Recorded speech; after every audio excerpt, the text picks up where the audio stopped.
Hello Year 4, I hope you're all well and you had a great half term.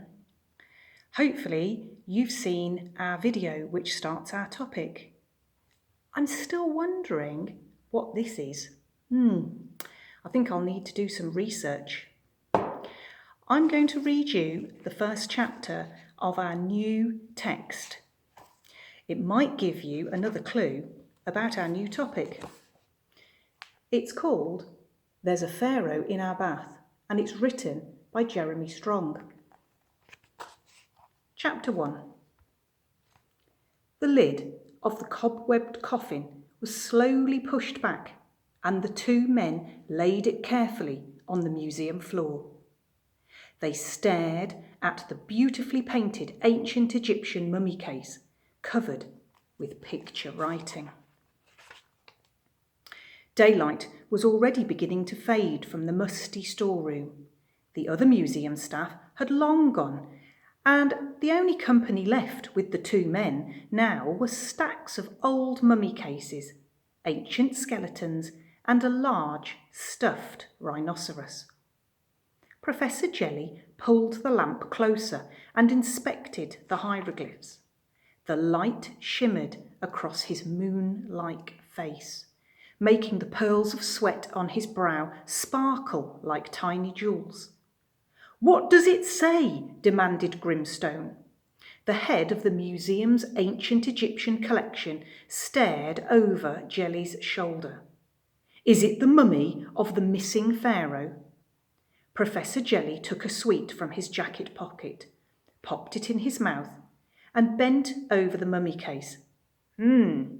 Hazelnut crunch. Now, this squiggly bit here says, "May perfumed flowers be crushed beneath his feet." Very poetic. "But who's inside?" Grimstone barked impatiently, and his great winged eyebrows crashed together over his hooded eyes and hawk nose. He stabbed a thin finger at one side of the coffin.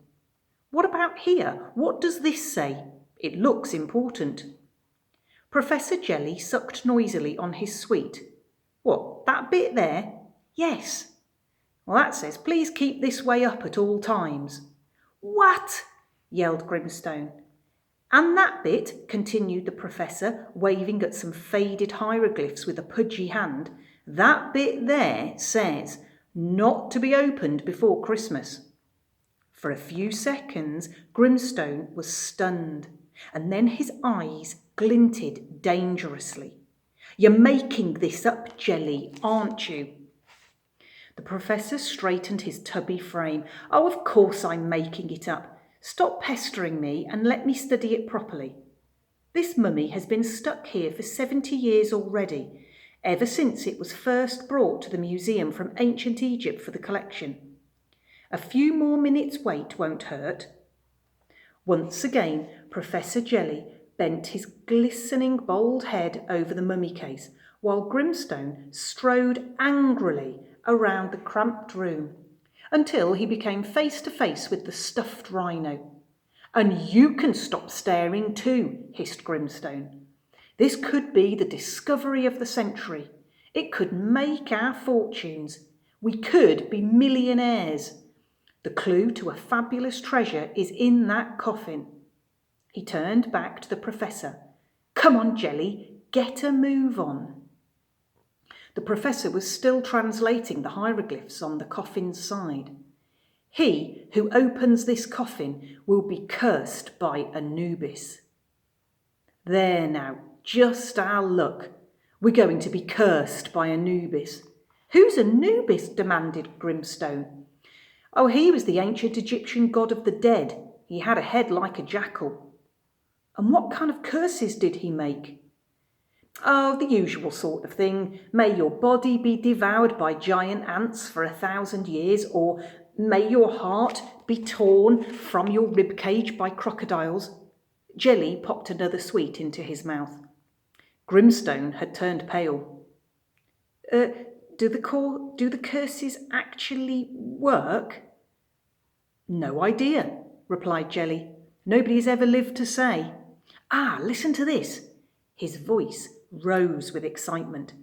Here lies the most sacred body of the royal pharaoh, whose name shall rumble down the ages. It's him, it's Senapod, the missing pharaoh from the 4/5 dynasty. The two men grinned madly, grasped each other by the hands and began to waltz around the room, crashing into old mummy cases and sending clouds of dust into the eerie gloom. "We'll be rich," yelled Grimstone. "We'll be famous," cried Jelly. Senapod, panted Grimstone, coming to a halt, known as the ancient Egyptians as he whose name shall rumble down the ages. We know from ancient Egyptian writings that a massive treasure was buried near his tomb, and a map showing its location was hidden in the coffin. Nobody has ever found the coffin until now. Can you find the map, Jelly? We shall have to open the mummy case. What about the curse? Oh, curse the curse. What about the treasure? Snapped Grimstone. The two men gingerly levered open the lid, sweating with the effort. The cold silence was broken only by their grunts. From every side, they were being watched by the unblinking painted eyes of dead priests and ancient Egyptian princes. They lifted the lid from the base, and there he was. Senapod, over 4,000 years old and wrapped entirely in rather smelly yellow bandages. Grimstone clapped one hand across his face and staggered back. "Phew, he does pong." "So would you if you'd been dead that long," Professor Jelly pointed out. "But look, Senapod is holding some parchment. It must be the map." The professor gently pulled the ancient paper from between the mummy's stiff, bandaged fingers. It crackled as it unfolded, and little pieces broke from the edge and drifted to the floor. Professor Jelly held it to the light, cleared his throat, and began to read. "From the land of the West, the great and serene gods of ancient Egypt greet Senapod, king of the Nile, lord of the serpents, master of hippopotamuses." "Master of hippopotamuses?" repeated Grimstone. "Are you making that up?" Professor Jelly shook his head.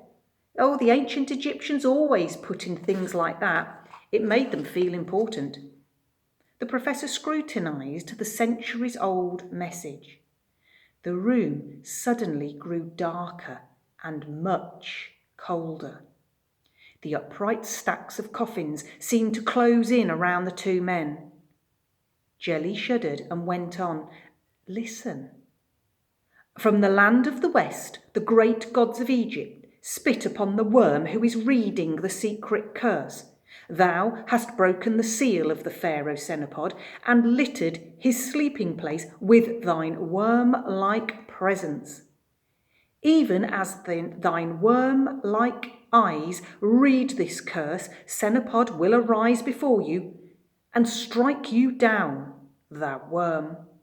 "Well, they didn't much like worms, did they?" put in Grimstone, but Professor Jelly carried on reading. "He is the mighty warrior who must be obeyed. His is the name that shall rumble down the ages. He is the risen Osiris, and his cat is the—" Jelly's voice died in his throat. Something was gripping his arm fiercely. It was Grimstone, clinging to the professor with one hand and pointing, horror-struck, at the coffin with the other. Even as the two men trembled and stared, transfixed with terror, they saw the mummy in the case begin to twitch. The yellow fingers moved. The bandaged mouth struggled open, and fresh air hissed into the ancient lungs as they began to breathe once more. The head lifted with a jerk and the body sat up. One leg raised itself from the coffin and the mummy slowly rose to its feet, with bandages falling away and trailing to the floor. Grimstone and Jelly tried to scream. They opened their mouths, but their voices had run so far away they were impossible to find. The men tried to escape, but their feet were rooted to the ground. They stared at each other, stared back at the advancing mummy, trying to climb up each other, and fell to the floor in a gibbering heap.